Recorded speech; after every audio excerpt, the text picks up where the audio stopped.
Welcome. आइए हम लोग आज एनसीईआरटी का क्वेश्चन नंबर 9 करते हैं। एनसीईआरटी एक्सरसाइज 9.1 का क्वेश्चन नंबर 9 करेंगे। क्वेश्चन नंबर 9 कहता है कि the angle of elevation of the top of A building from the foot of the tower is 30 degree and the angle of elevation of the top of the tower from the foot of the building is 60 degree. If the tower is 50 meter high, find the height of the building. इस question को समझिए क्या लिखा हुआ है। लिखा हुआ है कि द एंगल ऑफ एलिवेशन जो दे रखा है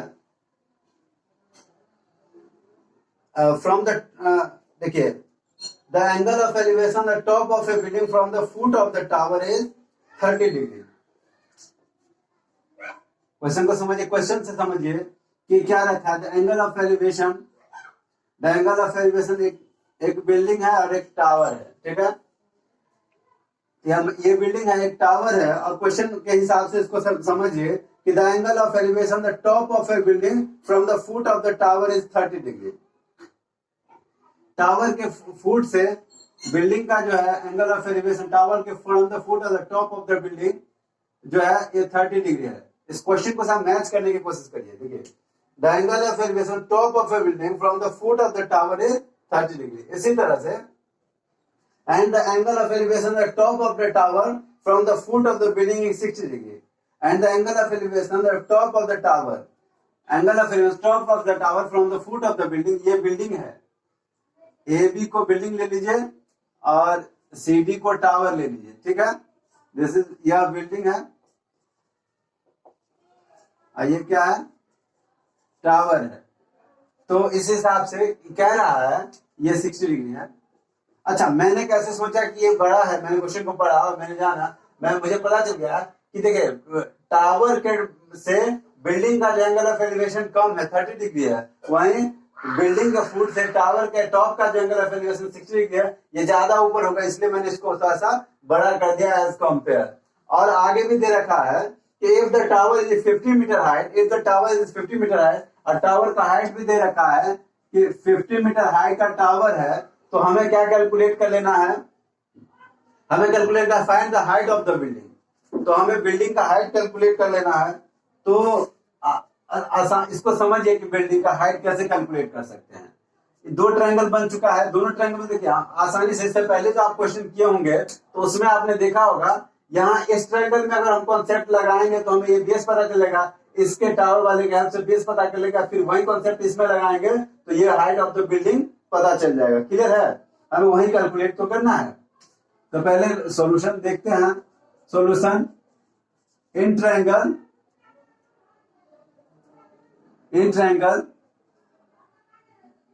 ACD, इन ट्रायंगल ACD, जैसे कौन सा रिलेशन लगाएंगे, ऐसा कौन सा रिलेशन लगाएंगे जिसमें क्या हो जाएगा, जिसमें CD और AD का रिलेशन हो। CD मतलब हाइट और AD क्या है, इसका बेस रहा होगा। तो बेस और परपेंडिकुलर और बेस का जो रिलेशन आता है वो तो P और B का रिलेशन 10 में आता है, तो हम लगा देंगे इसके लिए, इस ट्रायंगल में 60 डिग्री के लिए ये P है और ये B है, तो 10 60 बड़ा is equal to 10 60 degree is equal to CD P by B CD by AD, और 10 60 का वैल्यू होता है √3, तो √3 इज इक्वल टू CD का रिजल्ट दे देगा 50 अपॉन AD कैलकुलेट कर, दिस इज द बेस। और जब आप इसको कैलकुलेट करते हो तो AD is equal to 50 upon √3। चाहे तो इसको रेशनलाइज कर सकते हैं, अभी रखे रहते हैं कि क्या होगा। फिर नाउ इन ट्रायंगल, अब इस ट्रायंगल में देखिए ABD में देखिए, इन ट्रायंगल ABD, कोई जल्दी नहीं हो रहा है ना, चलिए इन ट्रायंगल अगर ABD में अगर हम देखेंगे तो क्या है कि ये दे रखा है कि A, B और D, तो इसमें अगर लगाएं तो इसके लिए एंगल ये है 30 डिग्री और ये परपेंडिकुलर और ये बेस, तो 10 लगाएंगे, 10 30 degree is equal to 10 30 degree is equal to P by B, it means AB by AD, AB by AD, या 10 30 डिग्री का वैल्यू होता है 1 by √3 is equal to AB हमें कैलकुलेट करना है और AD हमें वैसे तो हमने एडी यहां से फाइंड आउट कर रखा है, तो 50/√3 कर सकते हैं। फिलहाल इसको एडी लिख लेते हैं, नेक्स्ट कॉन्सेप्ट में कर लेंगे। जब मल्टीप्लाई कर लेंगे A B is equal to, यहां से कैलकुलेट कर लीजिए, यहां से हो जाएगा A B is equal to, देखिए इसको यहां शिफ्ट कर लेंगे ना ऐसे, √3 AB। लोग कैसे करते हैं, हमें बेसिक से करते हैं, ऐसे समझिए, √3 AB is equal to, cross multiplication करेंगे तो AD, या आप कह सकते हैं कि AB is equal to AD/√3, या AD का वैल्यू दे रखा है 50/√3, 50/√3 अपन होल में अगर आप √3 कर दो, ये नीचे में आ जाता है, आपको पता है, तो 50 अपॉन ये यहाँ नीचे आ जाता है ना, आपको इसको, ये भी कॉन्सेप्ट बेसिक इतना कैलकुलेशन नहीं जानते क्या, मैं एक्सप्लेन कर देता हूँ कैसे। ये बहुत सारे बच्चे को ना, मैं इसलिए एक्सप्लेन कर दे रहा हूँ क्योंकि बहुत सारे बच्चों को इस तरह की कॉन्सेप्ट में एक मैथ पहले कैलकुलेट कर लेता हूँ कि ये दोनों नीचे में आएगा √3 इंटू ये भी √3 नीचे आएगा, और ये हो जाएगा 50/3, 16 2/3, 16/48, इतना मीटर जो है, this is the height of the building, hence the height of the building is equal to, line लिख लेंगे 16 इंटीजर 2/3 मीटर। क्लियर? अब इस बात को समझिए कि जैसे बहुत सारे बच्चों को ये कॉन्सेप्ट का प्रॉब्लम रहता है, मैं इसको क्लियर कर दूं, कभी इसमें कंफ्यूजन आपका नहीं होना चाहिए। जैसे A/B लिखा हुआ, समझे, A/B अपॉन C है, ठीक है, ये मेन लकीर है, मोटी लकीर जिसको कहते हैं।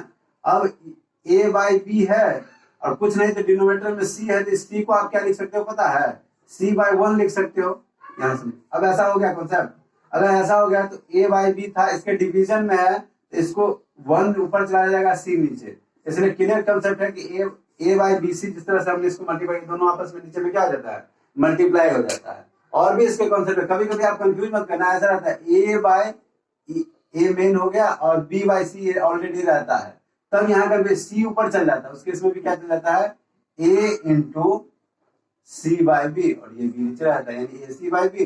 तो ये सब कभी कंफ्यूज नहीं करना है आपको, इस समय आप कंफ्यूजन, तो कैलकुलेशन आपको लास्ट में सारा चीज करके और कैलकुलेशन में आ जाएगा आपका एरर, तो इस तरह की एरर नहीं होने चाहिए। चलिए इस क्वेश्चन को कर लिए, हम करते हैं अब नेक्स्ट क्वेश्चन, और देखिए इसको कैसे कर पाएंगे और क्या है उसका। क्वेश्चन नंबर 10 देखिए, लिखा हुआ है कि the two poles of equal heights are standing opposite each other on the either side of the road. Road के दोनों तरफ दो पोल है जिसका हाइट इक्वल ही है, और वो दोनों क्या है कि अब पोल्स के उस तरफ अपोजिट साइड करे हैं, रोड के अपोजिट साइड करा है, विच इज 80 मीटर है। रोड की चौड़ाई दे रखा है, रोड 80 मीटर चौड़ा है। Clear? From A point between them on the road, road के बीच में से कहीं से, एग्जैक्ट बीच में, सेंटर में नहीं, उसी में से कहीं एक जगह पॉइंट रोड पे ऐसा है जहां से the angle of elevation of the top of the poles are 60 and 30 degree. वहां से दोनों पोल के टॉप का अगर एंगल ऑफ एलिवेशन देखा जाए तो 60 डिग्री और 30 डिग्री का है। Find the heights of the poles and the distances of the points from the poles. हमें पोल्स का हाइट कैलकुलेट करना है, साथ ही साथ उस पॉइंट से पोल का डिस्टेंस हमें कैलकुलेट करना है। तो चलिए कैलकुलेट करते हैं, पहले फिगर ड्रॉ कर लेते हैं। इस क्वेश्चन के अकॉर्डिंग अगर हम फिगर को देखें तो क्वेश्चन में दे रखा है कि two poles are equal height है, तो ये दोनों पोल हो गया।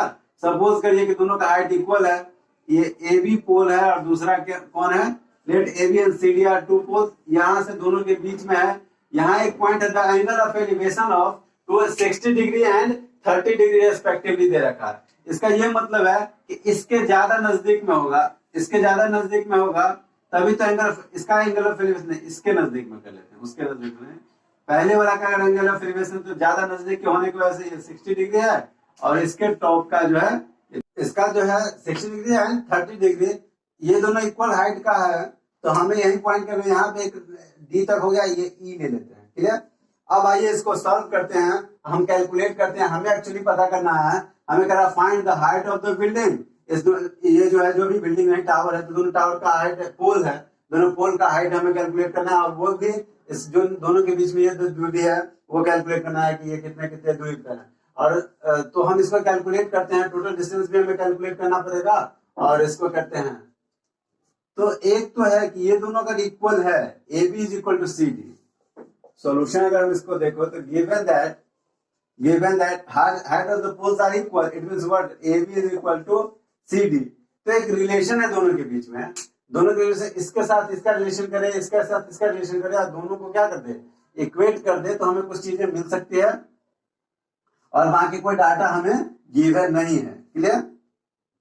अच्छा, एक डाटा गिवन है, रोड जो है, तो ध्यान है दोनों रोड के बीच का दूरी है 80 मीटर वाइड है, 80 मीटर वाइड है।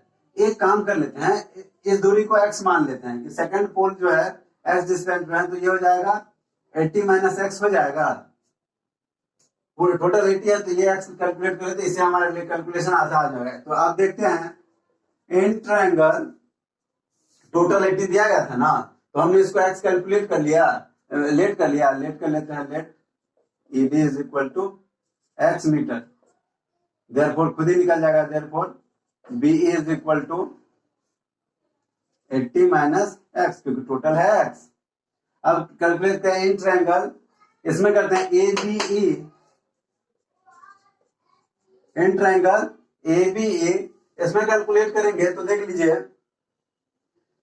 P है और B है, तो हम 10 लगा लेते हैं, 10 60 is equal to, 10 60 is equal to A B by B E, A B by B, यहां से ना ए बी कैलकुलेट करके यहां से सी डी कैलकुलेट कर दोनों को इक्वेट कर देंगे, ज्यादा लफड़ा ही नहीं करना है।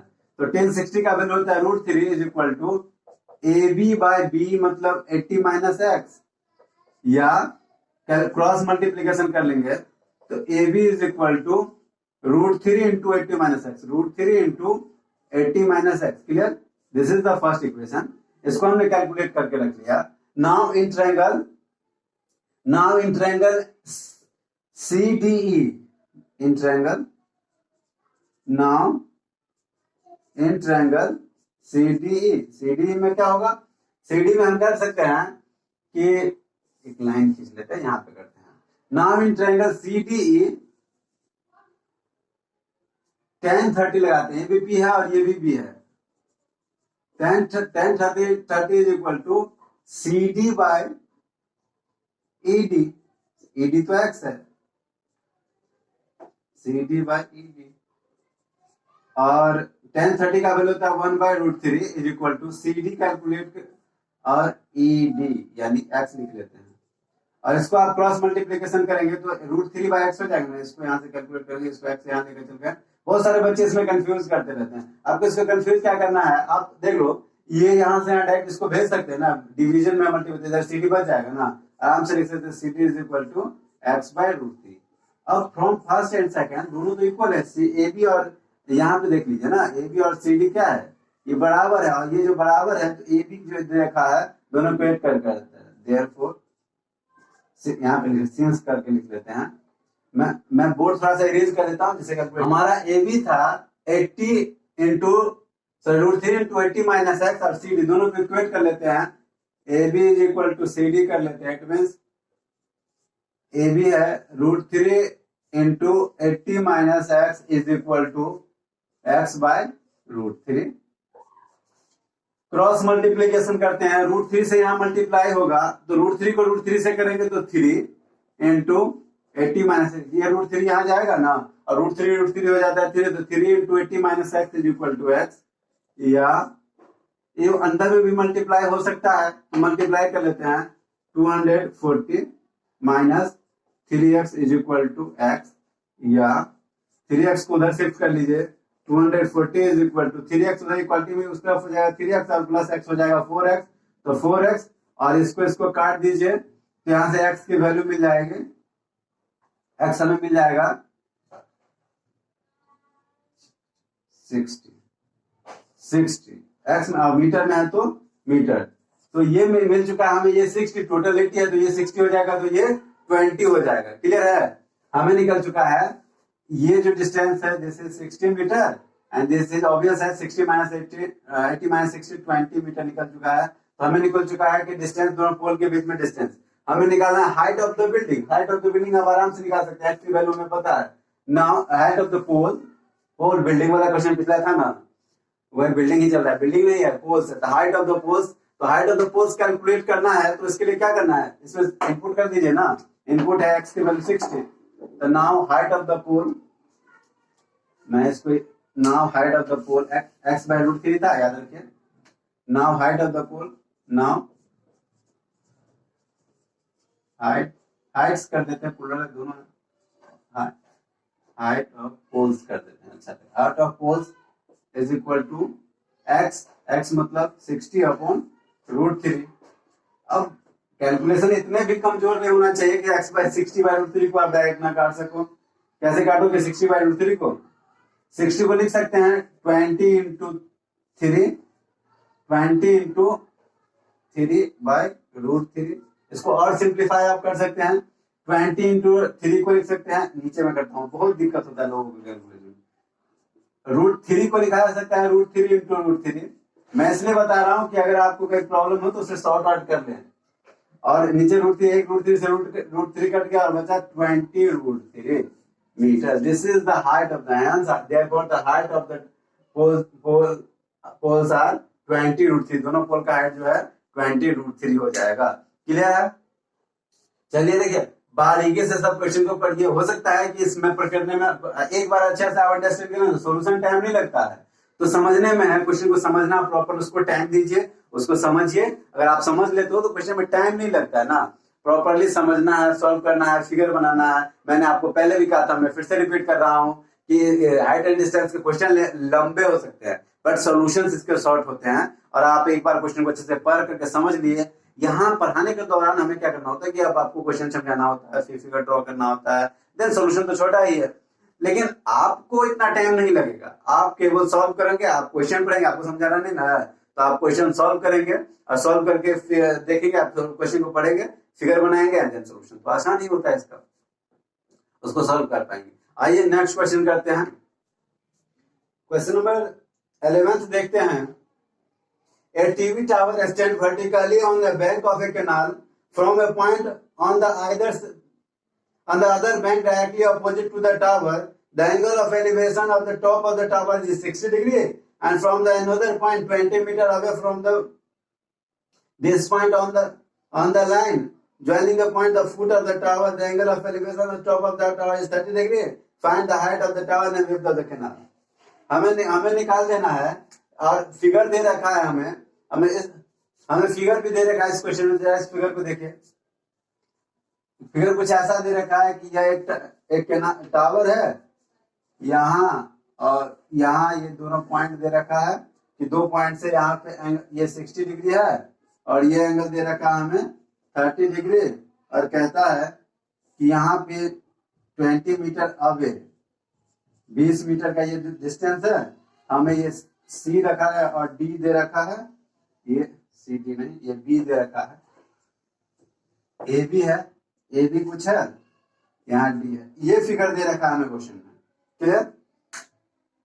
तो हमें क्या करना है, क्वेश्चन को आप क्वेश्चन के हिसाब से आप फिगर को रिलेट करिए। क्वेश्चन और फिगर को रिलेट कर पाएंगे तभी आप कर पाएंगे। चलिए हम आपको रिलेट करवाते हैं क्वेश्चन और फिगर को। जरा देखिए, इसमें दे रखा है कि एक TV tower stand vertically on the bank of A canal. किसी कैनाल के किनारे में एक टीवी टावर यहाँ पे खड़ा है, ठीक है। कोई कैनाल है, उसके अपोजिट साइड टीवी टावर का खड़ा है। उसके बाद from A point on the other bank directly, ये किनारे पे या दूसरे किनारे पे, other bank directly opposite to the tower, the angle of elevation top of the tower is 60 degree. Tower का angle of elevation 60 degree का from the another point 20 meter away from this point on the line joining this point on the foot of the tower, the angle of the top of the tower, इसको जो है इससे join करने वाला जो line है वो 30 degree है। Find the height of the tower and width of the canal. हमें टावर का ये हाइट पता कर लेना है कि ये क्या होगा और ये भी कैलकुलेट कर लेना है, एक्स कैलकुलेट करते हैं, ठीक है। किसी एक को मान लेते हैं तो कैलकुलेशन थोड़े से आसान हो गए।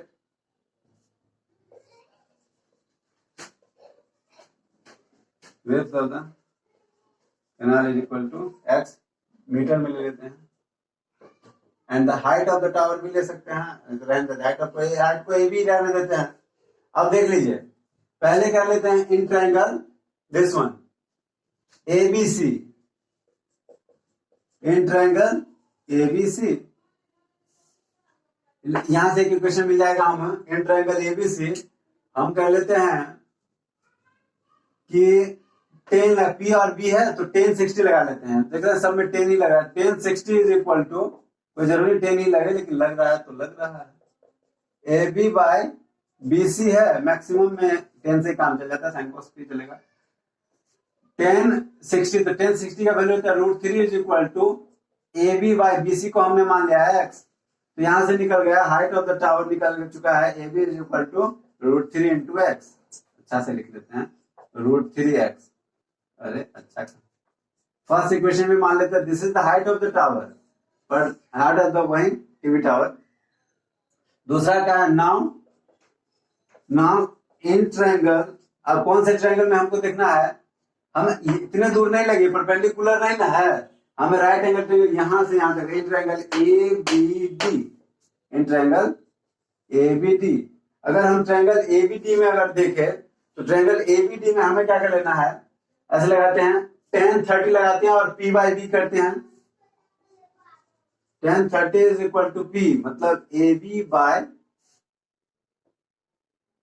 B D. तो बी डी हो जाएगा 20 plus x, total B D क्या होगा 20 मीटर और प्लस एक्स, तो 20 प्लस एक्स मीटर।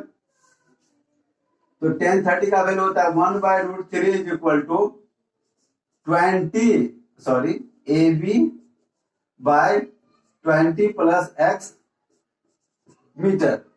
इसको आप ऊपर भी सेंड कर लो, भेज लोगे, यहाँ भेज देंगे तो हमें ए बी कैलकुलेट चल जाएगा, ए बी पता चल जाएगा 20 प्लस एक्स बाय, देयरफॉर यहां से निकालेंगे, यहां से यहां लिख लेते हैं, ऊपर लिखना है